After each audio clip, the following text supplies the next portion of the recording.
लेकिन मां कभी अपने औलाद का बैरी नहीं हो सकती है। काहे कि है मौत वहां रही तो कहीं खाई ना मिली।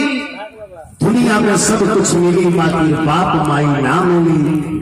तनी सा खातिर बिगाड़ ना करे के साच पूछी तो एक दिन सहोदर भाई ना मिली। माता पिता का स्थान देवताओं से भी ऊंचा होता है, क्योंकि देवता आपके जिंदगी में सुख और दुख दोनों देते हैं।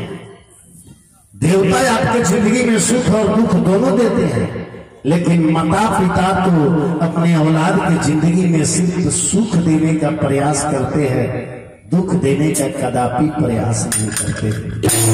ध्यान दीजिएगा, आजकल के युवाओं से कहेंगे, जो जहां होंगे सुन रहे होंगे, आजकल के युवाओं से कहेंगे कि दुनिया में सब कुछ करना, सब कुछ, लेकिन कभी अपने माता पिता का अनादर मत करना। काहे कि लिखल बा कि पिता ही धर्म, पिता ही स्वर्ग, पिता ही परम तप, पिता ही परम प्रियंते, पिता ही सर्वदेवता।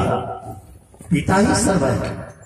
पिता अगर आग में भी कूदेगा तो अपने औलाद के लिए, पिता अगर अपने सर पर टोकरी भी ढोएगा तो अपने औलाद के पालन करने के लिए। तो जो पिता खुद फटे कपड़े में रह करके और अपने बेटा को नया कपड़ा में देकर पिता खुश रहता है कि मेरा पुत्र है, आज नया पहना है, कितना सुंदर लग रहा है। पिता वो है जो एक रोटी खाए हैं लेकिन अपने पुत्रों को कभी पीठ नहीं काटे। आजकल के युवाओं से कहेंगे कि अगर माता पिता वृद्धा हो जाए, माता पिता वृद्धा हो जाए, शरीर कांपने लगे, खाना खाने में हाथ कांप रहा है, आधा खा रहे हैं आधा नीचे गिर रहा है, तो तुम प्यारे कभी गुस्सा मत करना कि मेरे पिताजी नुकसान कर रहे हैं, मेरी माताजी नुकसान कर रही है। तू अपने बचपन की नुकसान करना याद कर लेना, बचपन की नुकसान करना याद कर लेना कि मैं भी बचपन में इसी तरह नुकसान करता था, फिर भी मेरे पिता मेहनत मजदूरी करके मेरा पालन पोषण किए। माता पिता वृद्धा हो गए, बिस्तरा पर मलमूत्र हो रहा है, सफाई करने से घृणा मत करना। तू अपने बचपन के मलमूत्र याद कर लेना कि मैं भी बचपन में इसी तरह बिस्तरा पर मलमूत्र करता था। अगर मेरे माता पिता मुझसे घृणा किए होते तो आज मैं इतना बड़ा नहीं हुआ होगा। तो आज देखिए, कथा में कुछ संस्कारिक बात अवश्य जरूरी होता है। कथा तो पुराण में लिखल बा, रोज एक जगह पढ़ सकिए, लेकिन उसमें जो जीवन सुधारने की, परिवार में प्रेम बढ़ाने के जो शब्द होती है वो कथा में दर्शाना अवश्य जरूरी होता है। अगर 10 आदमी में 5 आदमी भी वचन सुनकर सुधर गए तो ये यज्ञ कराना, एक कथा कराना आपकी सफलता है, और नहीं तो बेकार है। बेकार है। यदि 5 आदमी भी सुधर गए इस कथा से तो समझिए कि ये यज्ञ सफल है। और यदि कथा से अगर 10 आदमी बिगड़ गए तो बुझिए जो कथा में कोनो अस्तित्व नहीं। तो माता पिता का कभी अनादर मत कीजिएगा। यही सब कहिए कि अमृत के धार के हो कितना पियाए को माई जीना, अमृत के धार के हो कितना पियाए को माई जीना, अमृत के धार के हो कितना पियाए को माई जीना, करे जावा चुराई भाई माई बिना, करे जावा चुराई भाई माई बिना, करे जावा चुराई भाई माई बिना,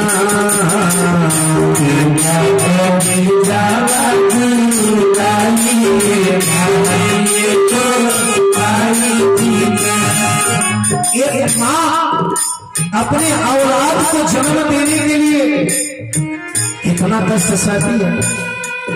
आगे पुराण में लिखल बा कि जब माँ अपने पुत्र को, अपने औलाद को जब जन्म देती है ना, उसके शरीर में 1000 बिच्छू को डंक मारने के बराबर पीड़ा होता है, पीड़ा कष्ट होता है। तब माँ अपने औलाद को इस धरती पर जन्म देती। और वो औलाद यदि माँ को गाली दे, माँ को मारे, ऐसे औलाद को तो आना ही नहीं चाहिए। भगवान, एक माँ कितना परिश्रम करती है। पलना मेरे माई लाना के पलनी, पलना मेरे माई लाना के पलनी। आरे मलिया में तेल लेके आगे आगे मलनी, मलिया में तेल लेके आगे आगे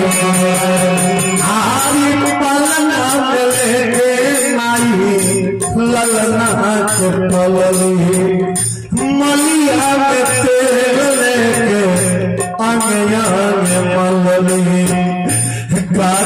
ही माई तोहर कितना उपकार बा, रोवा रोवा माई हो तोहार कर देदार बा, रोवा रोवा माई हो तोहार कर देदार बा, रोवा रोवा माई हो तोहार कर देदार बा। ही माई तोहर कितना उपकार बा, रोवा रोवा माई हो तोहार कर देदार बा, रोवा रोवा माई हो तोहार कर देदार बा, रोवा रोवा माई हो तोहार कर देदार। चल के सिखाई देली अबुरी धराई गो माई बिना, चल के सिखाई देली अबुरी धराई गो माई बिना, चल के सिखाई देली अबुरी धराई गो माई बिना।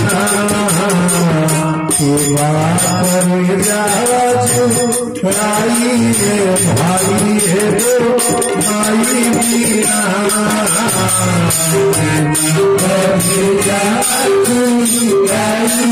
बिना, ध्यान दीजिएगा। लड़की का नैहर मैके कब तक बोलता है, लड़की का नैहर मैके कब तक बोलता है? जब तक माँ जिंदा रहती है तो नैहर मैके है। माँ के मर जाने के बाद तो मैके नहीं रह जाता है, और भाई भौजाई के अधीन हो जाता है। माँ के रहते समय में बेटी जो शान शौकत से मैके आती जाती है, अब वो शान शौकत नहीं रह जाता है। माँ रहती है तो विदाई के मेरा माँ रोकर पूछती है, अरे मेरी लाडली अब फिर कब आएगी? बेटी रोकर कहती है, माँ देखूंगी समय मिलेगा तो फिर कभी आऊंगी। यही शब्द पूछने वाला कोई नहीं रह जाता है। लड़की जब अपना नैहर जाली लो, सब लोग माँ यदि माई नहीं थी तो नैहरवा जानकारी की न लगेला। भाई भौजाई भरल घरवा, भाई भौजाई भाई भौजाई भरल घरवा, माई बिना सुना लागे पुराना हवा, माई बिना सुना लागे आई माई बिना सुना लागे पुराना हवा, माई बिना सुना लागे पुराना हवा। दुनिया में धान ढेरा लेबा कमाई, सब कुछ मिली बाकी मिली है ना सब कुछ मिली बाकी मिली है ऐसा आदमी से पानी मांग देनी कैसनो बोतल में भर के लिया के दे दी हे भगवान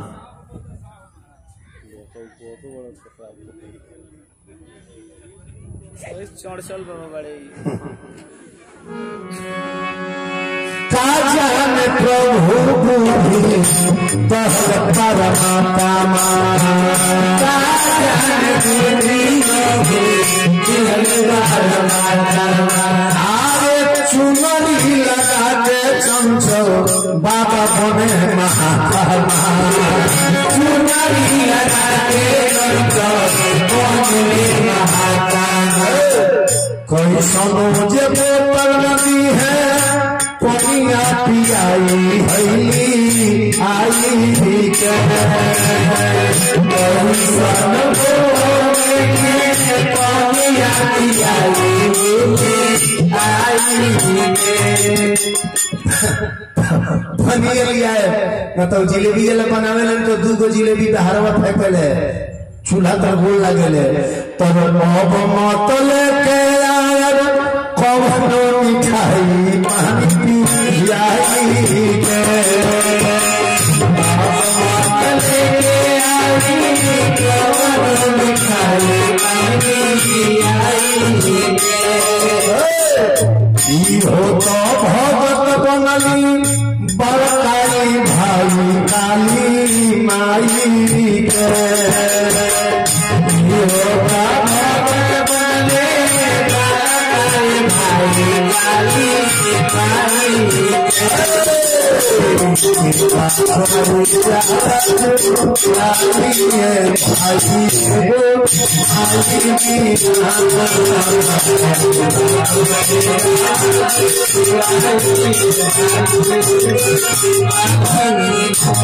प्रेम से बोले गुरुनानक बिहारी लाल की जय शंकर भगवान की जय। तब सती माई वजह से गई जगशाला में देखली कि आचार्य जी लोग हमारा पति के पूजा महादेव जी के पूजा कैले बाकी ना गई तो देखली वही शंकर जी के कहीं स्थान न रहे सती बिलोकी जाई जब जागा आ कहीं न देख शंख करो भागा वही कहीं सती माई के देखली कि कहीं शंकर जी के माने वही स्थान ना दिए रहे विचार करी तो सती माई क्रोधित हो गई आक्रोधित हो गया सती माई दोनों हाथ उठा के प्रतिज्ञा करी यज्ञशाला में कहीं दिन जग में जितना हरि गवाई सब सुन ले सुनहु सभा सद सकल मुनिंदा कहीं सुनही जो शंकर निंदा जे शंकर के निंदा करेला आज शंकर के निंदा सुनेला